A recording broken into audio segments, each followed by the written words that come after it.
Hi, I realized at the end of the last video that I said part 2. I really meant part B since I started off saying part A. So this is part B of 11.5 where we're going to focus on normal distribution. I also talked through the calculator steps in the last video, but if there's still any confusion, just let me know if you want me to make a calculator help video on that, and I will do so. So first we're going to look at data distribution, and that is just the way data values are clustered.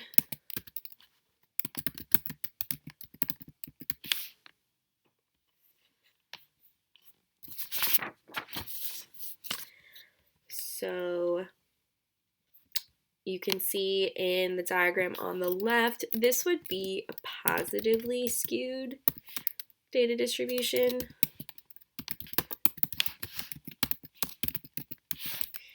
In the middle, we have negatively skewed,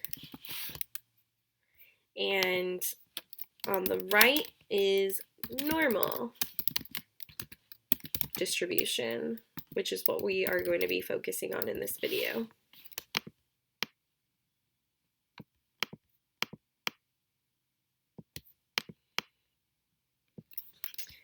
So when we are talking about normal distribution, that's when we have this bell-shaped, this symmetrical bell-shaped curve.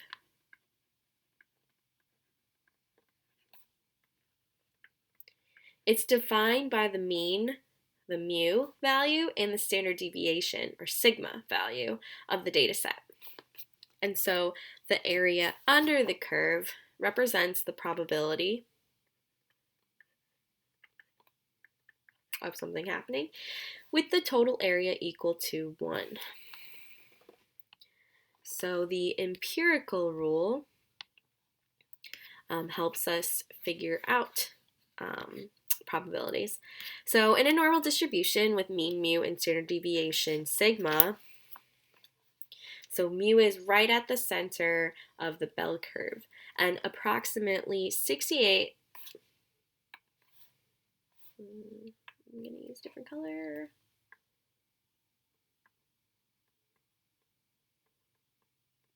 Approximately 68% of the data falls within 1 sigma of the mean. So 1 sigma meaning 1 standard deviation to the right and left of the mean value.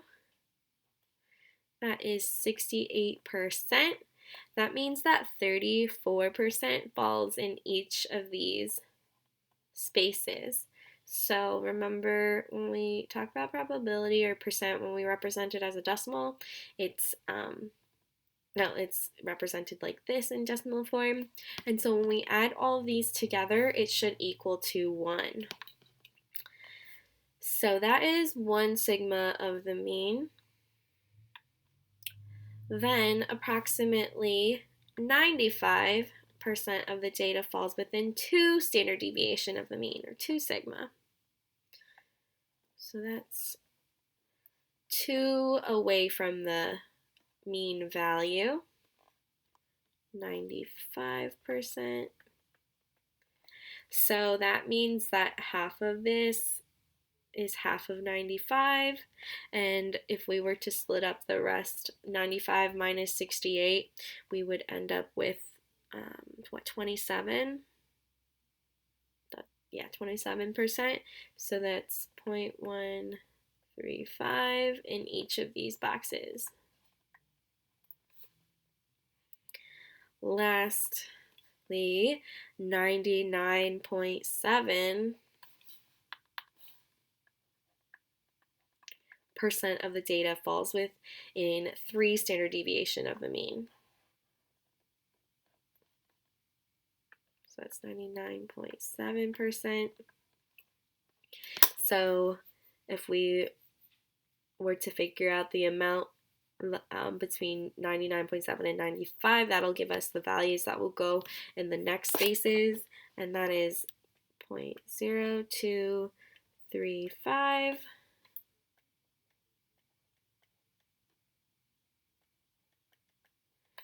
And then the last value, which is just the value completely outside of 3 standard deviations of the mean, that's left over to fill it to be equal to 1 is 0.0015. So that's inside here. And that is our normal distribution curve. So in problem 1, I'm asked to draw and label the normal distribution curve and answer the questions. So the weights of 50 football players are normally distributed with a mean of 178 pounds and standard deviation of 8 pounds. So since the mean is 178 pounds, I'm putting that right at the center of this bell curve, 178. And you always want to add 1 standard deviation to get to that next line. So 1 standard deviation plus a sigma to get to the next one. I need to leave some space. Would be adding 8, so that's 186. And we just keep adding sigma to the right, so add another 8. We get 194, another 8 to 202. On the other side, we're going to be subtracting sigma because you can see it's 1 sigma, 2 sigma, 3 sigma away, -1, -2, -3 sigma for each of these lines. So when we subtract 8, we get 170, subtract another 8, 162, 154. The values in here, oh yeah, and I'm just going to write that out so we know where those numbers came from. The values in here are the same decimal values from the normal distribution curve that we drew above. So this would be, I guess I'll just make it blue to be easier for me. 0.34, 0.0235. You don't have to write this out every time. It just might help you for adding them together to get these answers. So what percent of the players weigh between 178 and 194 pounds? I need to figure out between 178 and 194, that's this much of the bell curve, right? So to do this, there's a couple different ways to go about it. We know that half of this bell curve is 50%.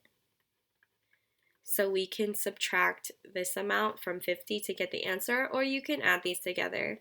So 0.34 plus 0.135, that would get me 0.475. And since I want the percent, I'm just going to convert that to percent form, which is 47.5%. Alternatively, this amount is 2.5%, so I could have done 50% minus 2.5 to get the same answer, 47.5%. B, what is the probability that a player weighs at most 170 pounds? So at most 170, that means we want the probability of players that are under 170, that's these 3 bars. So again, I can do this by subtracting or adding. I know that this half, the other half is 50% as well, so I can just subtract 34% from 50.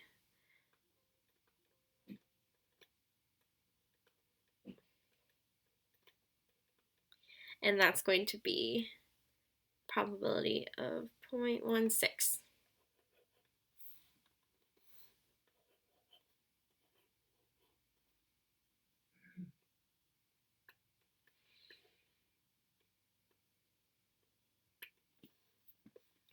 The next one, what is the probability that a player weighs less than 162 pounds or greater than 194?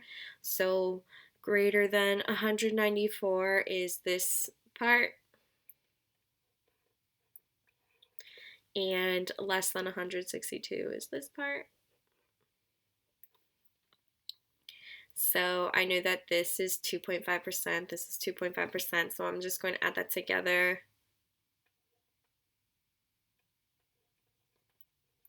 Or multiply it by 2, double it, and I'll get that the probability is 0.05 or 5%.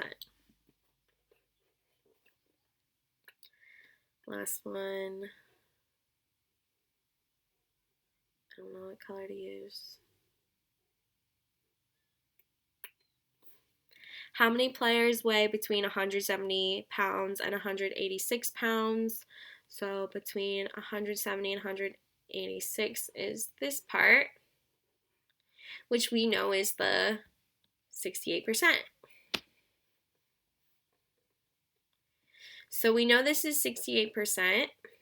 Well, we are asked to find how many actual players. We're not asked to find the probability or the percent of players. We want the actual number of players. So since it's 68% of the total amount of players, the total amount of players is 50 players. I'm just going to multiply 0.68 by 50 to get the total number of players. And that is about 34 players who weigh between 170 and 186 pounds.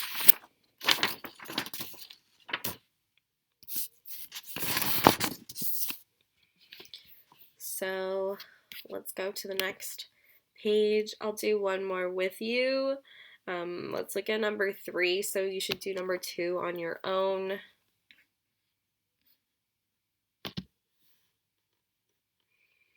Number 3, the price of a gallon of regular gasoline at 75 gas stations across the state is normally distributed with a mean of $2.05. That's not right.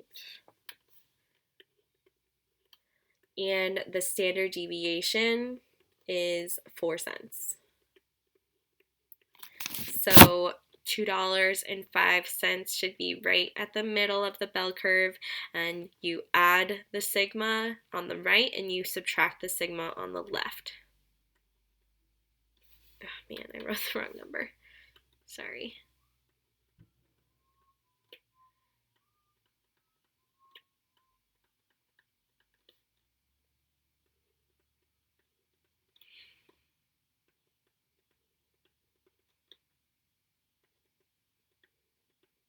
Again, I just added 4 cents to each value on the right, subtracted 4 cents for the left. What percent of gas stations sell a gallon of regular gas for less than $1.97? So less than $1.97, that's this area, and that's that 2.5%. You'll probably start remembering the values of each of these columns. That's why I was able to get the answer very quickly. I remember the percents now. So what percent of gas stations sell a gallon of regular gas for at least $2.17?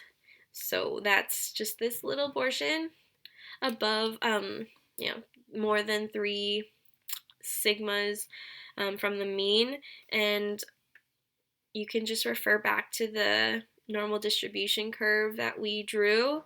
This is 0.0015 probability, so that's 0.15%.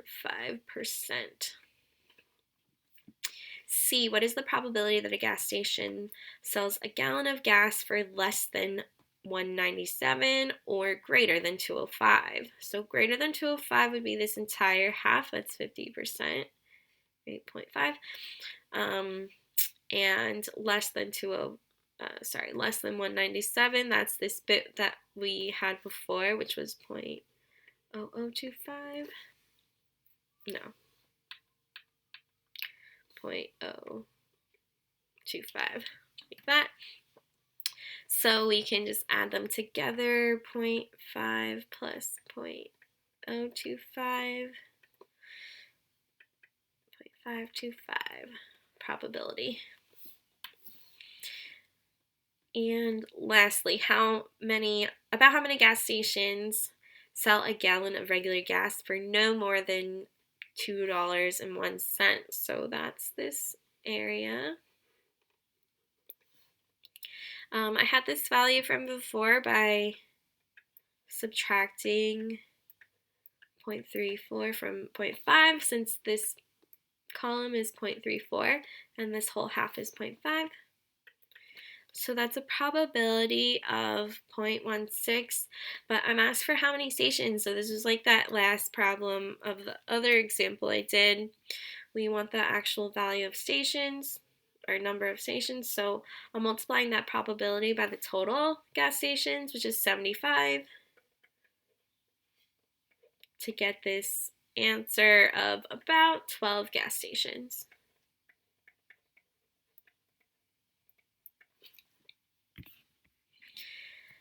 So make sure you try number 2 and 4 on your own, and then work on the homework page. Bye.